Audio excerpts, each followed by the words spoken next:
เดือน5 2025ครบรอบ80 ปีเมีย75เมียอายุจักปีเลย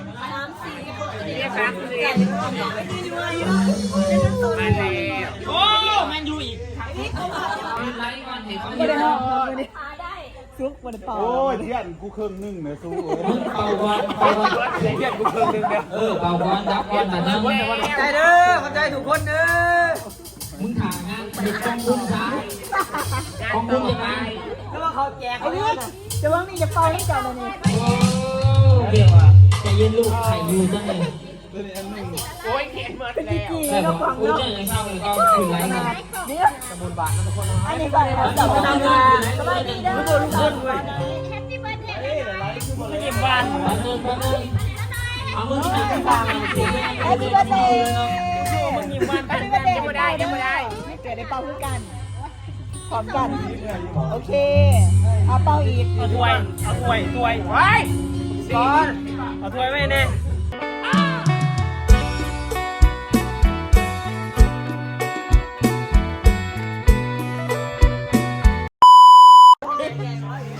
มีแต่คนแซวบอกว่าจะคิดแล้วไม่อยากว่าเธอกัน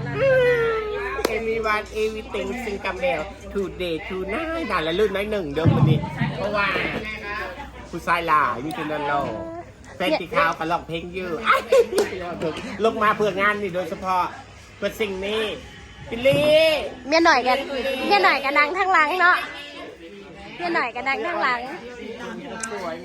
เมียหน่อยกันโอ้ยผัว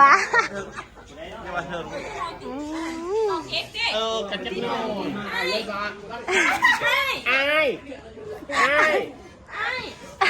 เป่าเค้กบ่ไอ้ก็บ่ไอ้ดิเขาสวยพอดิเขาก็เลยบอกนั่นตอนนี้กำลังนะก็เริ่มเลยเนาะกำลังอันนั้นนิดนึงเริ่มงานบัดพี่ตะพูหลายอยากหยุดเวลาไว้ตรงนี้ร้องเพลงกันเลยกะร้องเพลงยังไงอยากหยุดเวลาไว้ตรงนี้ร้องเลยไว้หยุดเวลาตรงนี้โอ้ยจะพาไปเบิ่งผู้บ่าวคลิปที่4นี่จะพาไปเบิ่งนี่คนจับกล้องให้เด้อทุกคนนี่สาวสวยรอบที่เท่าไหร่บ่ฮู้นี่แต่ละคนนี่คุณนี่ก็แล้วหล่อเคยเห็นเราอยู่อันยังก่อเขาไปเองอินดี้บานเนาะเป็นบ่เขาเคยเห็นเจ้าตอนน่ะไอ้บิ๊กเป่าเค้กก็มุ่งไอ้บิ๊กเดี๋ยวหน่อยโดยซะเนี่ยได้ที่แล้วเฮ้ยได้ที่แล้วถ้าได้ที่เลยสิพาไปนี่ปะมาหาแฟนกันเด้อคนไหนนี่แฟนสีขาวนี่เก่าร้ายใจบอนี่เบิ่งอุ้ยแย่งเบิ่งกันนอนกันรับเลยนี่ฮะได้แย่งนี่ทะลุปูโป่งเนาะเนี่ยแนมไป2อุ้ยลืมไปกับรุดมองทะลุโอ้ยทรงผมใหม่คือหล่อเลยนะเป็นตาเดี๋ยวจะเสียวไปฮะอย่าว้าวไอ้สวยสู้เนาะกันแล้วก็รอแล้วก็ไหลเนี่ยแล้วได้ลูกเลยเนาะลูกเป็นตะแพงลูกจะซื้อจะไม่ก่อนไอ้โซ่หาเงินแล้วก่อนเช็ดซื้อเงินแล้วเฮ็ดเทือนอีกสบะซื้อเฮ็ดเทือนหลังใหม่บะอยู่เวียงโอ้พ่อไปหลังพ่อลูกไปพ่อมาโอ้ยเลี้ยงเลยว่าแต่ว่าเลี้ยงเลยไปมากบริยุเลยเนาะมีอยากกับมากเอาแบบว่าเอาอยู่เพื่อนเด้ก็ใส่มีหันเลยถ้าไปอยู่นี่มันก็สิไก่ชุบโที่เตะเขาครับอยากเรียกนะจ้ะเขาแต่งงานกันเลยยืมเงินไงสิไปแต่งงานกับบ่าวสุกนี่เอ้าสิแต่งงานกับบ่าวสุกสุดท้ายก็คืออยู่เวียงปิ้งไก่กับขายพอดีในช่วงนี้จะขายกิจการถิ่มเลยเดี๋ยวเขาอยากบุกกับบ่ได้นะเป็นอย่างเอ้าตีข่าวยังไม่ได้แต่งครับบ่ได้แต่งคือบ่ได้คนที่5เลยเด้อเละไอ้ลีละมุดลงถ่ายปีนี้นี่มันเสียอีกเบาอยู่ดีๆก็ยังเกี่ยวมาหากูไอ้ลีกินกำลังเมาอยู่เลยว่าเอามีไอ้คอนเทนต์ได้อยู่ว่าซันใส่ซ่องเรื่องผมไปกินซื่ออ้าวใส่ซ่องคู่งานบ้านี่ฮะบ้า เออไผ่นะไผ่นะฮะผู้ชายมาอีกแล้วผู้ชายมีแต่ผู้ชายเอาแฟนก่อนไปใส่แฟนก่อนไปใส่ไปตามหาแฟนก่อนเด้อโอ้ยังหล่อนะเฮ้ยเริ่มใหญ่แล้วเริ่มเนี่ยแม่งามบ่ลูกเป็นกระเซบเห็นบ่เลิศไปตามหาผัวกันเด้อทุกคนนะไม่ได้ว่าเนาะป้าต่อคำสีไม่ใช้ใบอิ่มแล้วมาเห็นยังเม่นบ่ป้าคำสียำเลอะนี่นะมีเล็กมือนี่ฮะใช่เสียหายเอาบอดุแค่นี้เอาบอเอายังแหละมึงอยากได้ยัง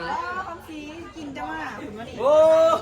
ปิ้งดิซื้อคนเป็นดาราเด่นนี่หากล้องซุ่มเพิ่นนะนี่โอล่าขึ้นไปอุ่นดีงามป่ะพาขนาดตัววิทย์ของจ้าเนี่ยแท้ๆมากระดีนี่เม่นบ่อีกคนใหม่เม่นบ่มากระดีอีกคนใหม่บอกว่าจ้าเนี่ยว่าบัดสมมุติซองไปหาเจ้าจะใส่บ่เราคนที่หาเลยนะบ่ใส่เราบ่ใส่แล้วไปกินซื่อรุ่นหยีกูไหมรุ่นผู้ไหมรุ่นหยีกูอีกคนต่อไปว่าหลายโบดแล้วบ่มันจะเอา10 คนได้เฮ็ดคอนเทนต์เด็กโอ้ยสมอหรอกกินมหาโต๊ะเถื่อมึงไอ้ยำเลอะอยู่เนาะตู้มันออกตู้มันออกคือมีร้ายอยู่เม่นสบะเม่นบ่บักลีไอโซบอกว่ามึงสาเมีย9 คน10 คนสบะไอ้มึงขับรถหนึ่ง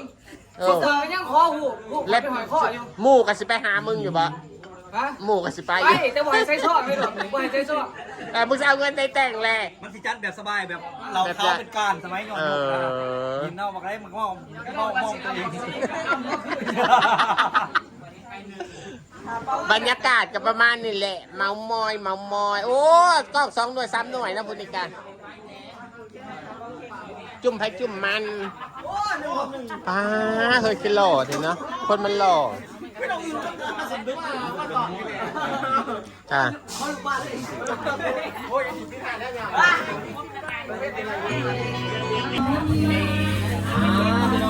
นี่ผู้ใดมาเด็กมีเค้กหามเปล่าเขาใส่อันไหนเขาดูเมนสว่างต้องใช้ตัวไหนอ๋อเมนยูคือจังไหนอันนี้ล่ะซ้อมกันเลยเนี่ยโอ้กระชับก่อนหัวงับอันนี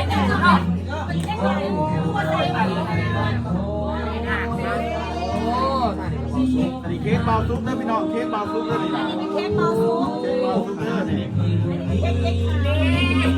คนอื่นเมนยูอันนี้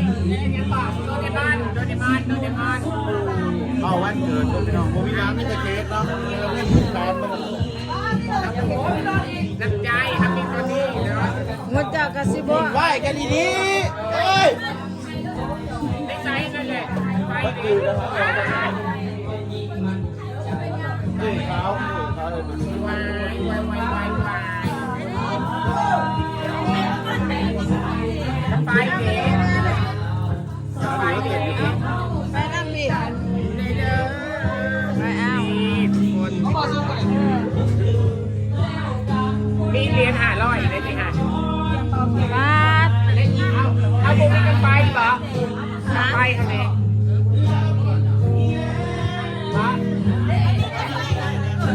ไอ้มีกันไปขอยืมดิ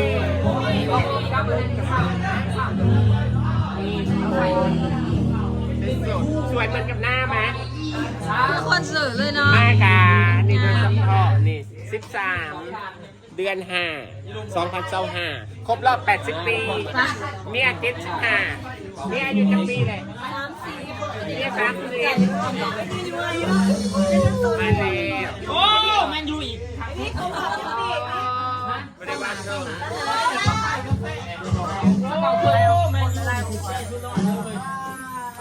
น้ำเมียกันทั้งเมียเลือกให้กันทั้งกระโดดเนาะมีเท่าไหร่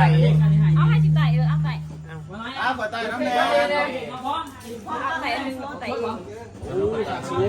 ตอนนี้ก็วุ่นๆกันนิดนึงนะครับในเตาเค้กเนาะอ้าวเรียบร้อยเลยว้าวไม่อยากแซนไม่ได้ให้เราซุปค่ะเนาะได้ว่าแซนก็หอยไล่ยุ่งเอาไหมครบโซนเดือนใดโซนเดือนใด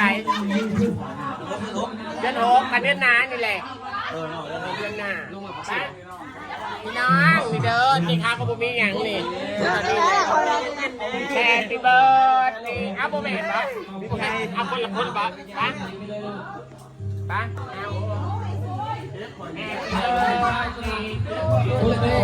เอาโม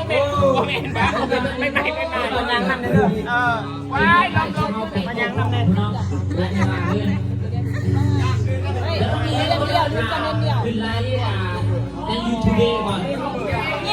ยิ้มมันรักดีสีส้มจักสองวะ ไลฟ์ซ่อง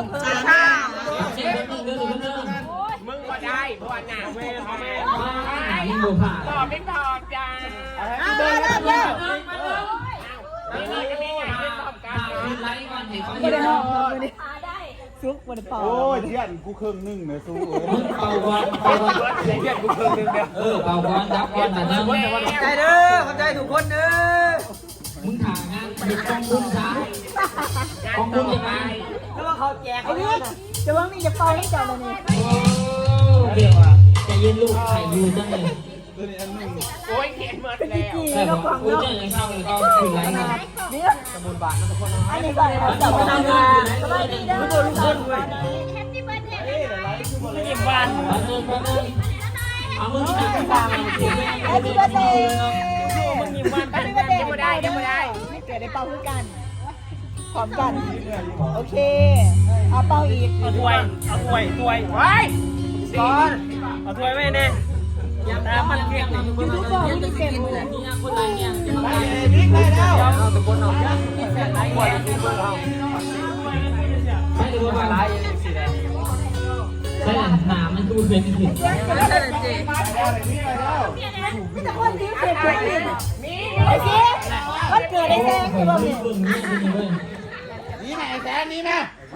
เอาเลยนั่นอยู่ดิได้ไหม ไม่เป็นไรเกิดจะเกิดอยู่สวยเลยว่ะ ถ้าจะออกเพลง Happy Birthday ไงเนี่ยมั้งเพราะว่าเจ้าของวันเกิดห้องเองมันจะได้ยังไงไหมเราสีเอาหอกมึง ตกลงยังไม่ได้เลยนี่ฮะ ยังไม่ได้เป่า ต่อแถวใดปีนี้ต้องต่อแถว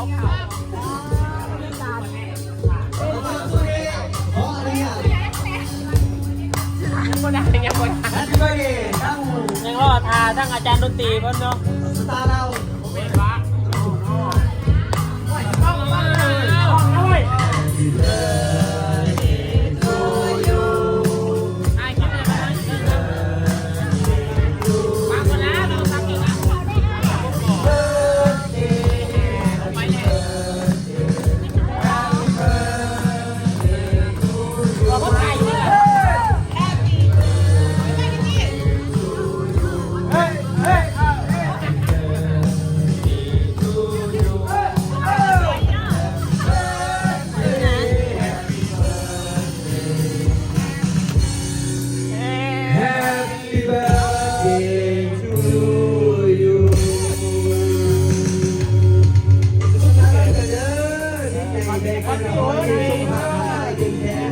เป็นสิ่งใดก็ไม่ได้สิ่งใดร่ำรวยเด้อ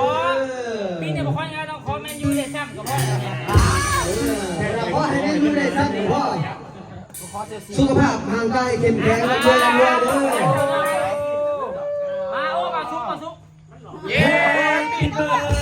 มาสมใจ ต่อแถวได้พี่ต่อแถวทุกคน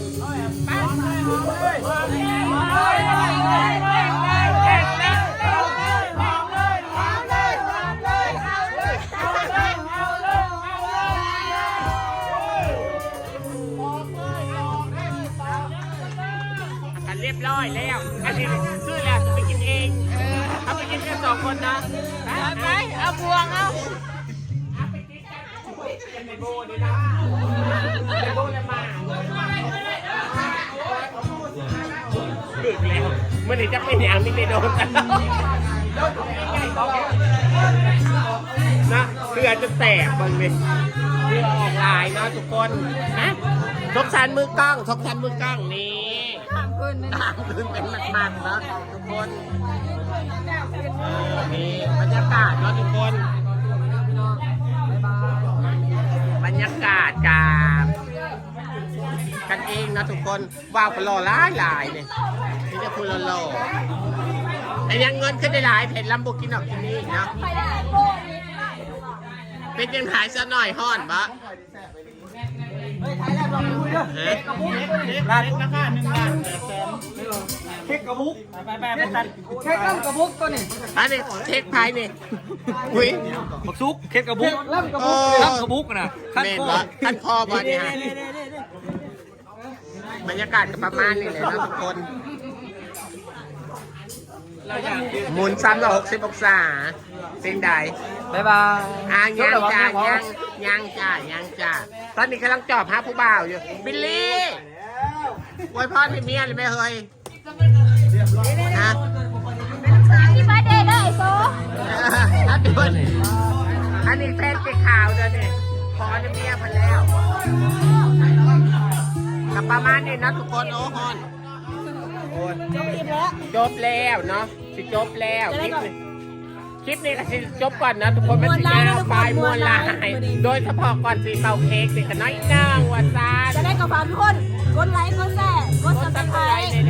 ที่สำคัญเบอร์โฆษณาเจ๊ทายเด้อ